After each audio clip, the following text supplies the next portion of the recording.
नमस्कार, स्वागत है आप सभी का। मैं हूं प्रीति। आइए शुरुआत करते हैं हेडलाइंस के साथ। ब्रह्मोस सुपरसोनिक क्रूज मिसाइल का सफल परीक्षण, 47वां परीक्षण पूरी तरह सटीक, दुश्मन पर कहीं भी निशाना साधने में सक्षम। प्रधानमंत्री नक्सल पीड़ित दंतेवाड़ा का आज करेंगे दौरा। 2 बड़ी परियोजनाओं से संबंधित समझौते पत्र पर होंगे हस्ताक्षर। नक्सलियों के बंद को देखते हुए सुरक्षा के पुख्ता इंतजाम। भारत रूस के बीच उच्च शिक्षा में सहयोग पर 11 समझौते। राष्ट्रपति ने कहा, पड़ोस में पनप रहा आतंकवाद दोनों देशों के लिए खतरा। विक्ट्री डे परेड आज।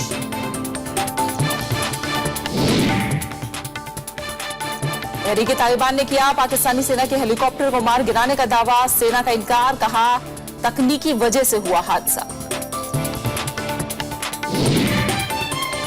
डेविड कैमरन दूसरी बार संभालेंगे ब्रिटेन में सत्ता की कमान। कंजर्वेटिव पार्टी को पूर्ण बहुमत। भारतीय मूल के 10 सांसद भी पहुंचे हाउस ऑफ कॉमन्स में।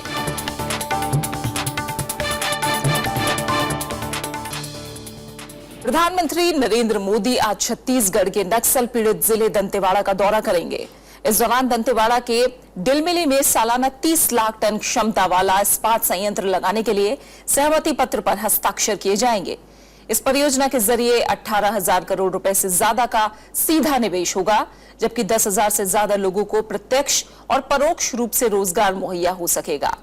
वहीं रावघाट जगदलपुर के बीच रेल लिंक के दूसरे चरण के लिए दूसरे सहमति पत्र पर भी हस्ताक्षर होंगे। 24,000 करोड़ रुपए की लागत से बनने वाले 140 किलोमीटर रेल लिंक से बस्तर क्षेत्र, रायपुर, बिलासपुर और दुर्ग जैसे राज्य के अहम शहरों से ये जुड़ सकेगा। रेल लिंक से उद्योगों के लिए लौह अयस्क की आसान और सस्ती ढुलाई में भी मदद होगी। प्रधानमंत्री की इस यात्रा को देखते हुए सुरक्षा के कड़े इंतजाम किए गए हैं। इस दौरान सशस्त्र बल के जवान, पुलिस के जवान सुरक्षा में तैनात रहेंगे। वहीं सादी वर्दी में भी पुलिस जवानों को तैनात किया गया है। प्रधानमंत्री जी का आगमन छत्तीसगढ़ के लिए बहुत बेहतर होगा और मुझे लगता है कि आने वाले समय में इस क्षेत्र में भी हम आगे बढ़ेंगे। जो हमारा कोर सेक्टर है उसके साथ साथ दूसरे क्षेत्र में आईटी और आईटी में, इलेक्ट्रॉनिक्स में एक बड़ा काम छत्तीसगढ़ करने जा रहे हैं। प्रधानमंत्री नरेंद्र मोदी आज सामाजिक सुरक्षा से जुड़ी 3 बड़ी योजनाओं का आगाज करेंगे। इनमें 1 पेंशन और 2 बीमा योजनाएं हैं। इन तीनों योजनाओं की शुरुआत पश्चिम बंगाल की राजधानी कोलकाता से होगी। जनधन योजना के बाद आज केंद्र सरकार की 3 बड़ी योजनाओं का आगाज होगा। कोलकाता से प्रधानमंत्री नरेंद्र मोदी प्रधानमंत्री सुरक्षा बीमा योजना, प्रधानमंत्री जीवन ज्योति बीमा योजना और अटल पेंशन योजना की शुरुआत करेंगे। प्रधानमंत्री सुरक्षा बीमा योजना में 12 रुपए के सालाना प्रीमियर पर 2 लाख रुपए तक का दुर्घटना बीमा मिलेगा, जबकि दुर्घटना के दौरान विकलांग होने की सूरत में 1 लाख रुपए तक का कवर मिलेगा। 18 से 70 साल की उम्र के लोग इस योजना का लाभ उठा सकेंगे। इसी तरह प्रधानमंत्री जीवन ज्योति बीमा योजना के तहत 330 रुपए सालाना प्रीमियम अदा करने पर 2 लाख रुपए का जीवन बीमा कवर मिलेगा। इसके लिए 18 से 50 साल की आयु सीमा तय की गई है, जबकि अटल पेंशन योजना में निर्धारित अंशदान करने पर 1,000 रुपए तक की पेंशन मिलेगी। अंशदान आयु पर आधारित होगा। इस योजना के लिए न्यूनतम उम्र 18 साल है, जबकि अधिकतम आयु 40 साल रखी गई है। स्कीम धारक को 20 सालों तक अंशदान करना होगा। इन सभी योजनाओं का लाभ लेने के लिए बैंक खाता जरूरी होगा। प्रधानमंत्री के अलावा गृह मंत्री राजनाथ सिंह, वित्त मंत्री अरुण जेटली समेत केंद्र सरकार के कई मंत्री देश के अलग अलग इलाकों में इन योजनाओं की शुरुआत करेंगे। Bureau report, Rajya Sabha TV. Kerala में महिला एथलीट की आत्महत्या का मुद्दा संसद में उठा। कांग्रेस ने भारतीय खेल प्राधिकरण के प्रमुख का इस्तीफा और जांच जल्दी पूरी करने की मांग की है।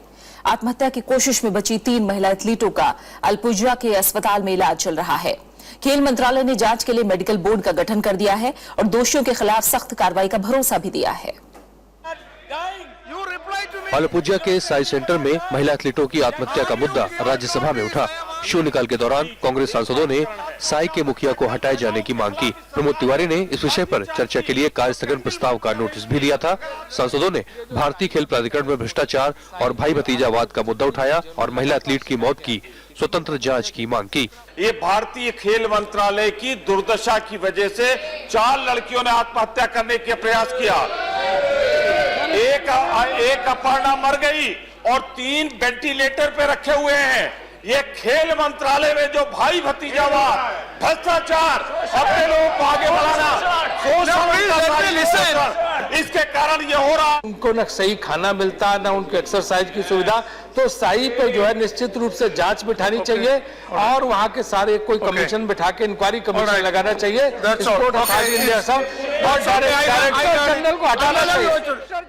उपसभापति पीजे कुरियन ने कार्यस्थगन प्रस्ताव को स्वीकार नहीं किया, लेकिन सरकार को निर्देश दिया। See, one girl or one person committing suicide is sometimes happens. 4 together. That means there is something very serious, very serious. Therefore, even though I am not allowing the 267, I am ruling out the 267 notice, I am ruling out that.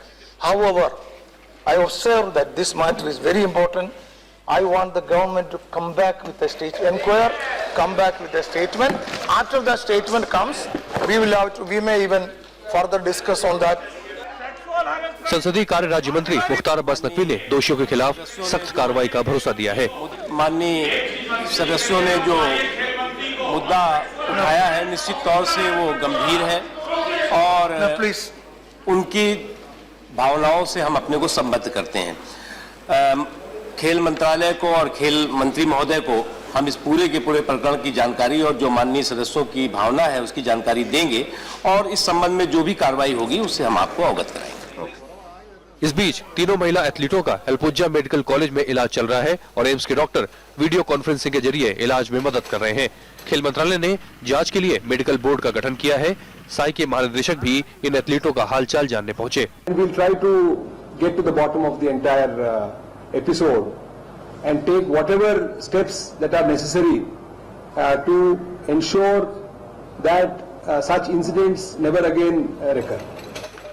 दरअसल बुधवार की शाम नौकायन से जुड़ी 4 महिला एथलीटों ने जहरीला फल खाकर सामूहिक आत्महत्या की कोशिश की थी। गुरुवार को अपर्णा नाम की एक महिला एथलीट ने अस्पताल में दम तोड़ दिया था। परिजनों ने सीनियर खिलाड़ियों पर शारीरिक और मानसिक उत्पीड़न का आरोप लगाया है। मामले की जांच फिलहाल पुलिस कर रही है। कृति मिश्रा के साथ bureau report, Rajya Sabha TV. Lok Sabha का सत्र 3 दिन बढ़ाए जाने के फैसले पर विपक्ष ने सरकार की आलोचना की है। लोकसभा में इसे लेकर विपक्षी दलों ने विरोध किया। विपक्षी दलों का कहना था कि सरकार के इस फैसले की जानकारी उन्हें मीडिया से मिली। बुधवार को इस मसले पर बिजनेस एडवाइजरी कमेटी की बैठक में एक राय नहीं बन पाई थी। सरकार की तरफ से इस मसले पर सफाई में कहा गया कि ऐसा फैसला पहली बार नहीं हुआ है। इस मसले पर भोजनावकाश के पहले कार्यवाही 2 बार स्थगित भी हुई। निर्णय लेते हैं और वो एडवाइजरी में, बिजनेस एडवाइजरी में थोप देते हैं। तो थोपने के बाद यहाँ पर लाकर आपके थ्रो कहलाते हैं, तो मैं इसको कहना पड़ता है कि ये तानाशाही है। 6th May members have been informed in a casual manner because nobody can inform members without the cabinet committee taking an official decision. Official decision was taken. The first person to be communicated about the decision was the Honorable Speaker of the House. Then I wrote a letter as per the procedure and protocol. Then subsequently I started contacting members of parliament belonging to different political parties. सड़क पर होने वाले हादसे रोकने के लिए सरकार नया बिल लेकर आ रही है। केंद्रीय सड़क परिवहन मंत्री नितिन गडकरी ने जानकारी दी। बिल को मंजूरी के लिए जल्द ही कैबिनेट के सामने रखा जाएगा। उन्होंने कहा कि बिल के मसौदे को तैयार करने के लिए अलग अलग पक्षों की राय ली गई है। ई गवर्नेंस का उपयोग करके फाइन होगा। अब कोई पुलिस वाला नहीं रोकेगा। 5 लाख के ऊपर के शहरों पर नेशनल हाईवे पे कैमरे लग जाएंगे। अगर आपने गलती की, एक्सीडेंट किया, कुछ भी किया, फोटो आ जाएगा और उससे तुरंत 24 घंटे के अंदर आपको फाइन की स्लिप मिल जाएगी। अगर आपने कोर्ट में अपील किया और हमारा कहना सही हुआ तो फाइन 3 गुना बढ़ जाएगा। कांग्रेस उपाध्यक्ष राहुल गांधी 15 मई से किसान पदयात्रा की शुरुआत करेंगे। पहले पदयात्रा 13 मई से तेलंगाना से शुरू होने वाली थी, लेकिन लोकसभा के बजट सत्र की अवधि के मद्देनजर इसकी तारीखें बढ़ाने का फैसला किया गया। इस बीच कल दिल्ली में कांग्रेस उपाध्यक्ष राहुल गांधी ने पार्टी सचिवों के साथ बैठक की। उन्होंने कहा कि सचिव बूथ स्तर तक पार्टी की विचारधारा को पहुंचाएं। राहुल गांधी ने सचिवों को जनता से सीधे संवाद करने पर भी जोर दिया। उन्होंने कहा कि पार्टी सचिव भविष्य में उनकी कोर टीम का अहम हिस्सा होंगे। नेशनल ग्रीन ट्रिब्यूनल ने राजधानी दिल्ली को प्रदूषण से बचाने के लिए नए निर्देश जारी किए हैं। एनजीटी ने पर्यावरण मुआवजे के तौर पर दिल्ली के हर परिवार से 100 से 500 रुपए तक वसूलने के आदेश दिए हैं। एनजीटी के निर्देश के मुताबिक ये पैसा बिजली, पानी या फिर हाउस टैक्स में जोड़कर भेजा जाएगा। बाद में इस पैसे को दिल्ली सरकार को सौंप दिया जाएगा।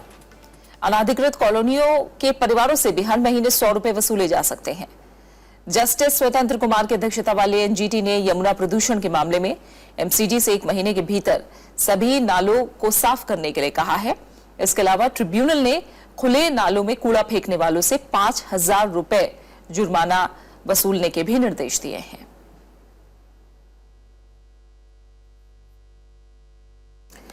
भारत ने शुक्रवार को ब्रह्मोस सुपरसोनिक क्रूज मिसाइल का सफल परीक्षण किया। इसका परीक्षण कार निकोबार क्षेत्र में दोपहर करीब 1:10 पर किया गया। सेना के मुताबिक ब्रह्मोस मिसाइल ने सीधे निशाने पर वार किया। यह ब्रह्मोस का 47वां परीक्षण था जो पूरी तरह सटीक था। ब्रह्मोस एरोस्पेस के प्रमुख सुधीर मिश्रा के मुताबिक इस परीक्षण से एक बार फिर साबित हो गया है कि यह खतरनाक हथियार दुश्मन पर कहीं भी निशाना साधने में सक्षम है। मिसाइल को भारत और रूस ने संयुक्त रूप से विकसित किया है। इस मिसाइल को सतह, समुद्र और हवा से दागा जा सकता है। ब्रह्मोस के हवा से मार करने वाले संस्करण का सुखोई 30 विमान से जल्दी परीक्षण किया जाएगा। पश्चिम बंगाल के अलीपुर दुआर में कल वायुसेना का MiG-27 विमान हादसे का शिकार हो गया। हादसे में 2 लोगों की मौत की खबर है, जबकि विमान का पायलट सुरक्षित है। यह हादसा करीब 8:30 बजे हुआ है। और खबरें जारी हैं, आप बने रहिए हमारे साथ। लौट रहे एक छोटे से ब्रेक के बाद।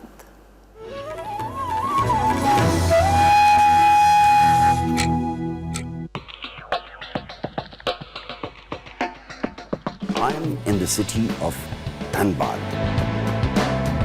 Welcome Dr. Sinha and welcome to Eureka. This is a unique place as far as coal mining is concerned. You will find many important institutes regarding mining and coal in this city.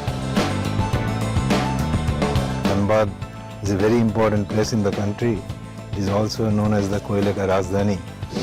Watch the best scientific minds come together and unlock the achievements of the scientific personas of the country. Only on Rajya Sabha television.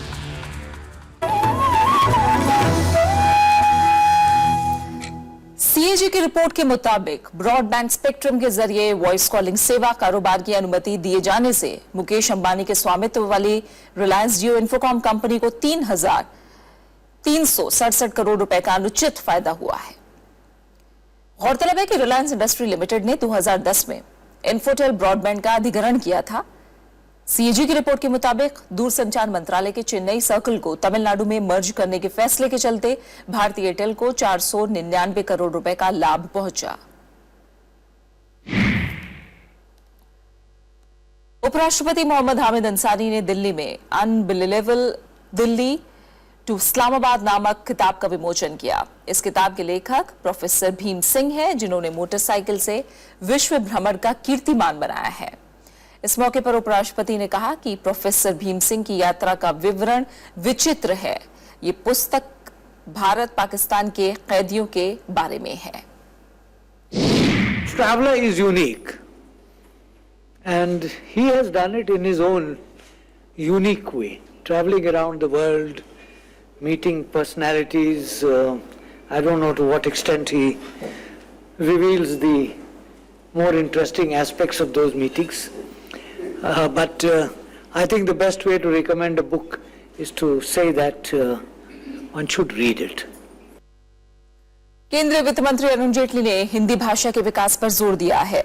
Delhi के constitution club में पूर्व सांसद प्रभा ठाकुर के काव्य संग्रह देहरी का मन के लोकार्पण के मौके पर उन्होंने आधुनिक और पेशेवर शिक्षा की दौड़ में हिंदी की विधाएं कमजोर ना हो, इस पर चिंता जताई।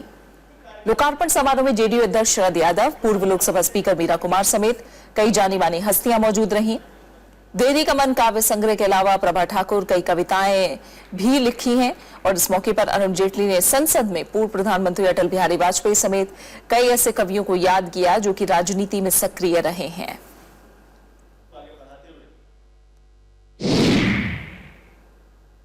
विश्व रेड क्रॉस दिवस के अवसर पर दिल्ली के महाराजा अग्रसेन पब्लिक स्कूल में प्लैटिनम जुबली कार्यक्रम का आयोजन किया गया। इस मौके पर प्राकृतिक आपदा आने पर राहत और बचाव करने में सक्षम मोटरसाइकिल एम्बुलेंस को लॉन्च किया गया। देश में अभी तक की पहली एम्बुलेंस है जिसमें आपदा से निपटने के लिए सभी जरूरी चीजें उपलब्ध रहेंगी। इस दौरान आपदा से निपटने के लिए डेमोन्स्ट्रेशन भी किया गया।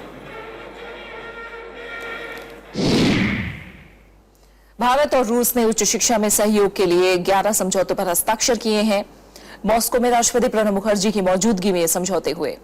मॉस्को स्टेट यूनिवर्सिटी में एक बैठक को संबोधित करते हुए राष्ट्रपति ने भारत के आर्थिक विकास के लिए रूस के सहयोग की जरूरत बताई। वहीं एक अन्य कार्यक्रम में राष्ट्रपति ने भारत और रूस के पड़ोस से पैदा हो रहे आतंकवाद से मुकाबले के लिए अंतर्राष्ट्रीय समुदाय से सहयोग मांगा। 5 दिन की रूस यात्रा पर गए राष्ट्रपति प्रणब मुखर्जी ने रूस और भारत के पड़ोस से पैदा हो रहे आतंकवाद को दोनों देशों की सुरक्षा के लिए बड़ा खतरा बताया। उन्होंने इससे निपटने के लिए अंतर्राष्ट्रीय समुदाय के सहयोग की जरूरत बताई। रूसी राजनयिक अकादमी की तरफ से डॉक्टरेट की मानद उपाधि से सम्मानित होने के बाद राष्ट्रपति प्रणब मुखर्जी ने ये बात कही। उन्होंने कहा कि रूस भारत का सबसे महत्वपूर्ण रक्षा साझेदार है और बना रहेगा। उन्होंने मानद उपाधि के सम्मान के लिए रूसी अकादमी का शुक्रिया भी अदा किया।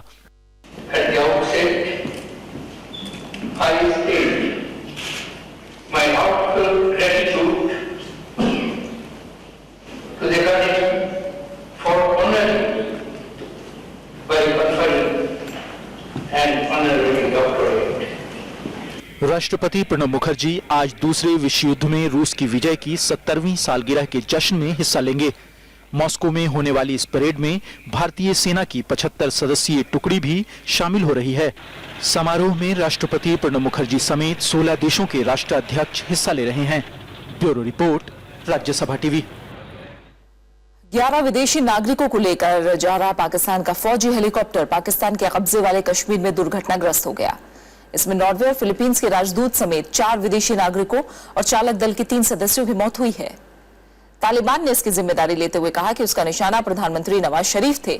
हालांकि सेना ने आतंकी हमले से इनकार किया है। हेलीकॉप्टर ने गिलगित बाल्टिस्तान इलाके में एक स्कूल के पास इमरजेंसी लैंडिंग की। इससे स्कूल में आग लग गई। ये सभी वहां एक कार्यक्रम में हिस्सा लेने आ रहे थे। इसमें नवाज शरीफ को भी आना था, लेकिन दुर्घटना के बाद वो इस्लामाबाद लौट गए। ब्रिटेन में प्रधानमंत्री डेविड कैमरन की सरकार बने रहने का रास्ता साफ हो गया है। अप्रत्याशित जीत हासिल करते हुए उनकी कंजर्वेटिव पार्टी ने 650 में से 327 सीटों पर जीत हासिल की है। डेविड कैमरन का दूसरी बार प्रधानमंत्री बनना भारत के लिए अच्छा है। इससे भारत और ब्रिटेन के संबंधों में जहां सतता आएगी, वहीं महत्वपूर्ण अंतर्राष्ट्रीय मसलों पर दोनों देशों के बीच समझदारी और बढ़ेगी। डेविड कैमरन की विजय के बाद समझा जा रहा है कि यह भारत में बीजेपी सरकार के साथ वैचारिक मामले में समरूपता बनाए रखने में अच्छा रहेगा। इससे दोनों देशों के बीच टकराव के अवसर कम आएंगे। Because it's a conservative party, it sits well with the values of the BJP, which is also right of centre. So these are two right of centre parties that are going to follow their right of centre ideology, which basically relies on the private sector and so on. So it's a very good thing because it's a match. हथियारों की खरीद के मामले में Britain और भारत में बातचीत जारी है और इस मामले में दोनों देश अंतर्राष्ट्रीय प्रतिस्पर्धा के उसूलों का पालन कर रहे हैं। इसके अलावा कैमरन ने चुनाव के दौरान यूरोपीय संघ से बाहर जाने के लिए ब्रिटेन में रायशुमारी कराने का वादा किया था। इस विभाजन से भी भारत को ईयू के साथ व्यापार और जलवायु परिवर्तन सहित अन्य मसलों पर बातचीत में फायदा होगा। डेविड कैमरून जब पहली बार सांसद बने तो उन्होंने सबसे पहली यात्रा भारत की और जब वे मंत्री बने तब भी उन्होंने सबसे पहले भारत आना पसंद किया और प्रधानमंत्री बनने के बाद भी उन्होंने सबसे पहली यात्रा भारत की ही की और अभी तक वे कुल 5 बार भारत आ चुके हैं।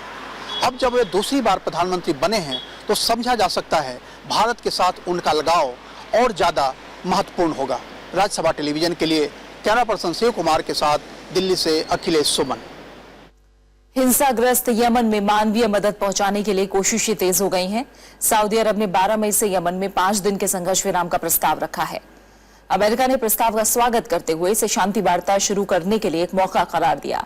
हालांकि हुथी विद्रोहियों ने संघर्ष विराम मानने से फिलहाल इनकार कर दिया है। यमन के सीमावर्ती जिलों में सऊदी अरब की अगुवाई वाली गठबंधन सेना के हवाई हमले जारी हैं। सादा प्रांत में लोगों को इलाका खाली करने की चेतावनी की मियाद बीतने के बाद गठबंधन सेना ने शुक्रवार को फिर बमबारी की। इस बीच पेरिस में अमेरिकी विदेश मंत्री के साथ बैठक में सऊदी अरब के विदेश मंत्री ने संघर्ष विराम का प्रस्ताव रखा। 5 दिनों का यह संघर्ष विराम 12 मई की रात 11 बजे से शुरू होगा। The Yemeni people should be the top priority for everyone, and I want to make sure that I make clear that the ceasefire will end should the Houthis or their allies not live up to the agreements contained in this issue. अमेरिकी विदेश मंत्री John Kerry ने Yemen संकट पर चिंता जताई और हालात से निपटने के लिए हर मुमकिन मदद का भरोसा भी दिलाया। The United States is working with the international community now to try to organize as much humanitarian assistance as possible to be able to flow once that ceasefire takes effect, working with and through the United Nations. Yemen में मार्च से जारी संघर्ष में अब तक 1300 लोगों की मौत हो चुकी है, जिनमें आधे से ज्यादा आम नागरिक हैं। संघर्ष की वजह से लाखों लोग बेघर हुए हैं। खाने पीने के सामान, दवाओं और ईंधन की भारी कमी है। ऐसे में अंतर्राष्ट्रीय समुदाय यमन के मानवीय संकट पर चिंता जता चुका है। Bureau report, Rajya Sabha TV.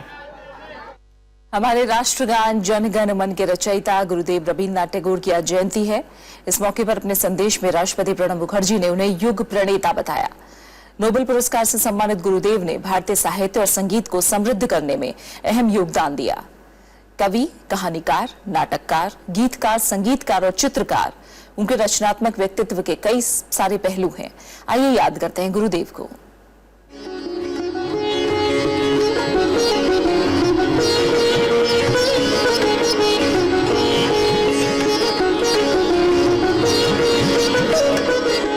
ये झलक है इतिहास के उन महान पलों की जब शांति निकेतन में 20वीं सदी की 2 महान हस्तियों महात्मा गांधी और गुरुदेव रवींद्रनाथ टैगोर की मुलाकात हुई थी।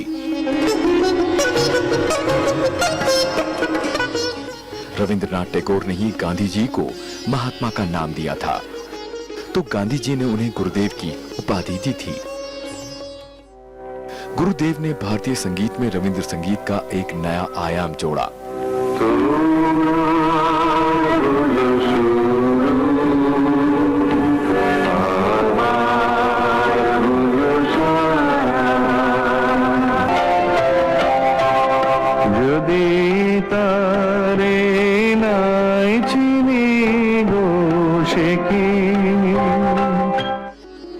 टैगोर की कृतियों ने भारतीय सिनेमा को भी प्रभावित किया। उनकी कहानियों पर काबुलीवाला, 3 कन्या, चारुलता और घोड़े पायरे जैसी फिल्में बनी। विधिर बांधन काटबे तुमी एमन शक्तिमान, तुमी की एमनी शक्तिमान।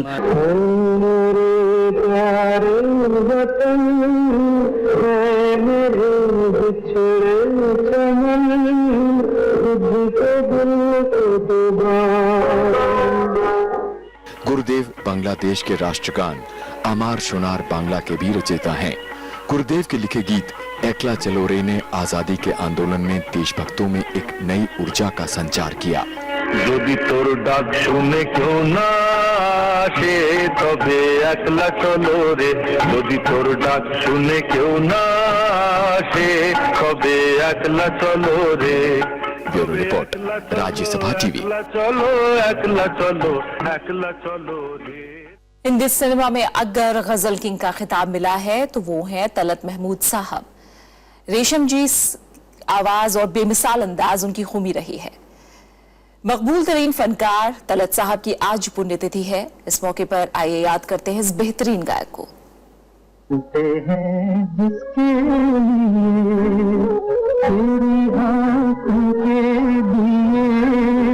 आवाज में हल्की कपकपी,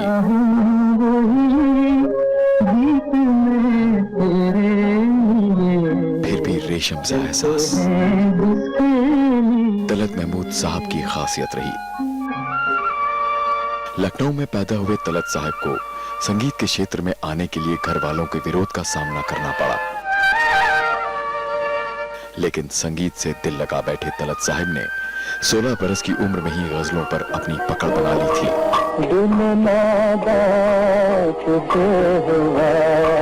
क्या है इस दर्द की दवा क्या है। आकर्षक डील डॉल के मालिक तलत साहब ने तकरीबन दर्जन भर फिल्मों में बतौर हीरो भी काम किया, लेकिन उनका पहला प्यार गजल और प्लेबैक सिंगिंग ही रहा। मेरी याद में तुम ना आंसू बहाना, न जी को जलाना, मुझे भूल जाना।